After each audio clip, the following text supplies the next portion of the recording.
Pessoal, tudo bem?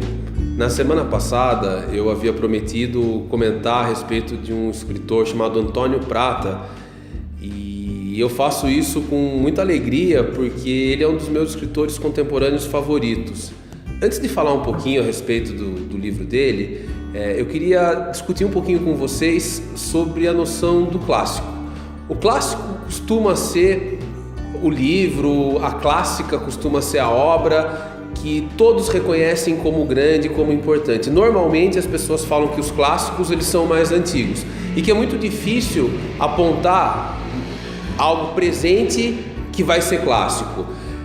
Eu sei que eu estou cometendo uma ousadia aqui, mas eu quero começar dizendo o seguinte, que o Antônio Prata é um chute que eu estou dando aqui, daqui uns 20, 30, 40 anos ele vai ser considerado um dos grandes escritores brasileiros de todos os tempos, portanto um clássico. O livro que eu recomendo para vocês chama-se Nu de Botas.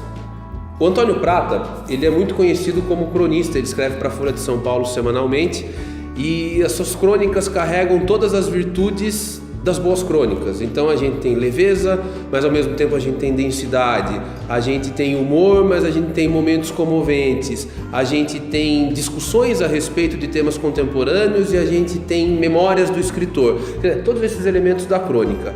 Nesse livro é um pouco diferente, a gente tem como se fosse um romance escrito em capítulos curtos.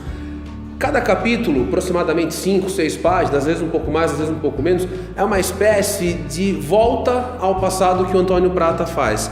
Outros grandes escritores já fizeram isso em outros momentos. O mais famoso é o Marcel Proust na França, Em Busca do Tempo Perdido. Pedro Nava fez isso no Brasil com 7 volumes. A memória é um elemento muito forte da literatura e é o que o Antônio Prata faz aqui. O livro, ele tem 140 páginas, é um livro que vocês leem rapidamente e vocês percebem esse trabalho de memória, de resgate da infância com muito humor. Eu já falei isso numa outra oportunidade. Um dos elementos que marcam a sabedoria é a capacidade que a pessoa tem de rir de si mesmo. E o tempo inteiro o Antônio Prata está fazendo isso no Nu de Botas. Mas não é só isso. O humor eu diria que é um dos eixos desse livro. Mas você tem uma reconstituição muito lírica, muito poética, muito comovente de algumas figuras importantes de quando o Antônio Prata era criança. A gente tem uma visão da sociedade também muito aguda, então a gente percebe umas estocadas, umas pontadas de críticas sociais. Só os grandes textos conseguem fazer tantas coisas ao mesmo tempo e num estilo absolutamente simples, claro. E essa é uma outra coisa que eu quero falar para vocês. Às vezes a gente lê um livro que é muito simples e a gente imagina que esse livro foi fácil de ter sido escrito. É justamente o contrário.